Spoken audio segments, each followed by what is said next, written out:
लक्ष्मीनाथसमारम्भां नादयामुनमध्यमाम् अस्मदाचार्यपर्यन्तां वन्दे गुरुपरम्परां यदिराजाय विद्महे श्रीभाषिकाराय धीमहि तन्नो रामानुजार्य प्रचोदयात् ஆழ்வார்கள் திருவடிகளே சரணம் எம்பெருமானார் திருவடிகளே சரணம் ஜீயர் திருவடிகளே சரணம் यो नित्यमच्युतपदाम्बुजयुग्मरुग्म व्यामोगतस्तदितरानतृणाय मेने अस्मद्गुरोर्भगवतोऽस्य दयैकसिन्धो रामानुजस्य शरणं शरणं प्रपद्ये நீரார் கடலும் நிலமும் முழுதுண்டு ஏலார் ஆலம் இளந்தலின் மேல் துயிலந்தாய் சீரார் திருவேங்கட மாமலை மேயாராமுதே அடியேற் கருளாயே.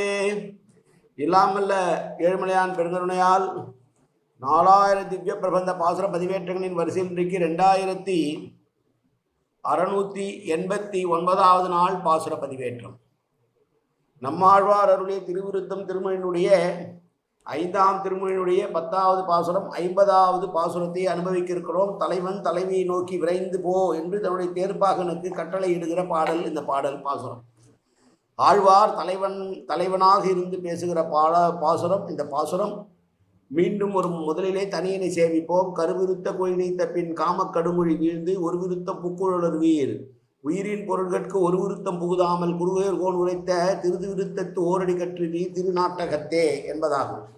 50வது பாசுரம். ஒன்னுதல் மாமை ஒளிபவை பயவாமை விரைந்து நம் தேர் நன்னுதல் வேண்டும் வலவ கடாக்கின்று தேன்னவின்ற விண்முதல் நாயகன் நீழ்முடி வெண்முத்த வாசிகை தாய் மண்முதல் சோர்வுற்று அருவி செய்யா நிற்கும் மாமலைக்கே. இங்கே திருவேங்கட மலையிலே விழுகின்ற அருவி பெருமாளுடைய உடம்பு முழுதும் போட்டிருக்கிற முத்து மாலை போல ஜொலிக்கிறது என்று சொல்கிறார். ஏற்கனவே காலம் கடந்து விட்டது. தேர்ப்பாகனை பார்த்து சொல்லுகிறான், ஏ தேர்ப்பாகனே விரைந்து செல்வாயாக, தேரை செலுத்துவதிலே வல்லமை உடையவனே விரைந்து செல்வாயாக. என்னுடைய தலைவியினுடைய ஒளி பொருந்தி அழகிய நெற்றியில் இருக்கும் பசலை நிறம் அவள் உடம்பு முழுதும் பரவி விடாமல் இருக்கும் வண்ணம் அதற்கு முன் நம்முடைய வாகனமானது அங்கே விரைந்து செல்ல வேண்டும். எனவே தேரை மிக வேகமாக செலுத்து என்று சொல்லுகிறான். வண்டுகள் ரீங்காரமிட்டு கொண்டு திரிவதும் விண்ணுலகத்துக்கும் தேவர்களுக்கும் பரமபதத்து நித்தியசூரிகளுக்கும் தலைவனானவனும் தன் நீண்ட திருமுடியிலே வெண்மையான முத்து மாலை அணிந்திருப்பவன் இருக்கக்கூடிய மலையடிவாரமா வரை சென்று வீழ்கின்ற நீர்ப்பெருக்கு உடையதான சிறந்த பெரிய திருவேங்கட மலைக்குத்தான் நாம் இப்போது செல்ல வேண்டும் என்று சொல்லுகிறான். தான் செல்லக்கூடிய இடம் எது என்று சொல்லுகிறான். இந்த பாசனம் தலைவியை பிரிந்திருந்த தலைவன் தன்னுடைய தேர்ப்பாகனுக்கு எடுக்கும் கட்டளை என்றே சொல்ல வேண்டும். நாம் 8ஆம் பாசுரத்திலே நினைவை கொண்டு வர வேண்டும். அங்கே பிரிந்து சென்றால் தலைவனை விட்டு தலைவியை விட்டு பிரிந்து செல்கிறான். அப்போது திருமலையில் இப்போது கூடுகிறான் என்று வைணவ உரையாசிரியர்கள் சொல்லுகிறார்கள். பொதுவாக நுதல் என்பது நெற்றியை குறித்தாலும் இங்கே முகத்தையே குறிக்கிறது. அழகான முகமுடைய என்னுடைய பெண் தலைவி வாடி இருக்கிறாள். அந்த வாட்டமானது அவள் உடல் முழுவதும் பரவுவதற்குள் அவளை நாம் சென்றடைய வேண்டும் என்று சொல்லுகிறார். மாமை ஒளி என்று சொல்லுகிறதற்கு லாவண்ய காந்தி என்று வடமொழியிலே சொல்லுகிறார்கள். ராமாயணத்திலே ராவணவதம் முடிந்ததற்கு பின்னால் ராமன் நந்தி கிராமத்திலே இருக்கக்கூடிய பரதனை காண துடித்து கொண்டு விரைவாக வர வேண்டும் என்று கருதி புஷ்பக விமானத்திலே வந்தானோ அதுபோல இந்த தலைவனும் தலைவியை பார்ப்பதற்கு தேரிலே வேகமாக வந்தான் என்று ஒரு உப்புமையை தருகிறது பிரபந்தரட்சை என்கிற நூல். 8ஆம் பாசுரத்திலே திருவேங்கடம் என்றும் 28ஆம் பாசுரத்திலே திருவரங்கம் என்றும் ஆழ்வார் பாடியிருக்க வைணவ ஆசிரியர்கள் ஒவ்வொருவாரும் சிந்தித்து கொண்டு என்ன சொல்கிறார்கள், ஒன்றுக்கொன்று முரணாக இருக்கிறதே. பிரிந்தது 8வது பாசுரத்திலே திருமலை, அதே 28வது பாசுரத்திலே பிரிந்த இடம் திருவரங்கம். இப்போது தலைவன் திருவரங்கத்தை தேடி வருகிறானா அல்லது திருமலையை தேடி வருகிறானா என்று கேட்கிற பொழுதுதான் இல்லை, அவன் திருமலைக்குத்தான் வருகிறான் என்று சொல்வதற்கு காரணம், திருமலை அடிவாரத்திலே பெருமாள் முத்து மாலை அணிந்திருக்கிறான் உடல் முழுதும் என்று சொல்லிவிட்டு அது எப்படி இருக்கிறது என்றால் திருமலையில் விழுகின்ற அருவி வெள்ளருவி போல் இருக்கிறது என்று சொல்வதனால் அது திருமலையே என்று முடிவிலே கொண்டு கொள்ளலாம். தேன் நவின்ற என்று சொல்லுவதற்கு எம்பெருமான் அணிந்திருப்பது நீண்ட வெண்முத்து மாலை என்று ஆழ்வார் சொன்னார்.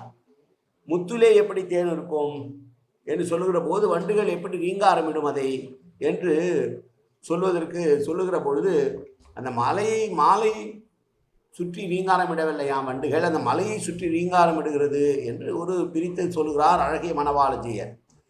மும்மாமலை ஆழ்வார்க்கு அணித்தான் தெற்கு திருமலையாகிய திருமாலின் சோலையே என்று விளக்கம் தருகிறார்.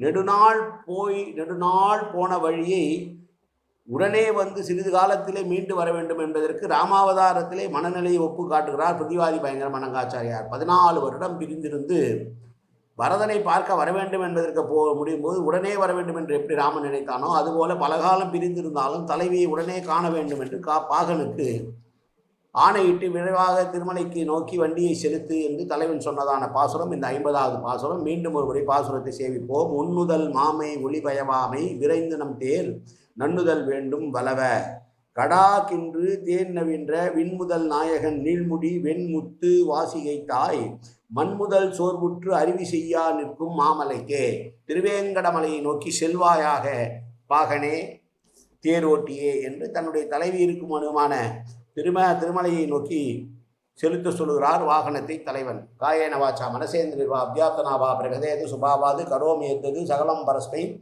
ஸ்ரீமன் நாராயணாயேதி சமர்ப்பயாமி. உடலாலும் உள்ளத்தாலும் வாக்காலும் சகல விதமான பாபங்களும் தோஷங்களும் நிறைந்ததாக உலகத்தை இருந்த போதிலும் அடியேன் செய்கிற நல்வினையோ தீவினையோ அத்தனையும் உன்னுடைய கமலமலர் பாதங்களில் சமர்ப்பிக்கிறேன் கண்ணா. காத்தொழுவாய் கண்ணா, ஏற்றுக்கொள்வாய் கண்ணா. எப்போதும் உன் திருநாமம் கண்ணா கண்ணா கண்ணா என்று என் நாவில் வருவதற்கு அன்புரிவாய் கண்ணா. சர்வத்திர கோவிந்தநாம சங்கீர்த்தனம் கோவிந்தா கோவிந்தா கோவிந்தா கோவிந்தா கோவிந்தா கோவிந்தா கோவிந்தா கோவிந்தா கோவிந்தா.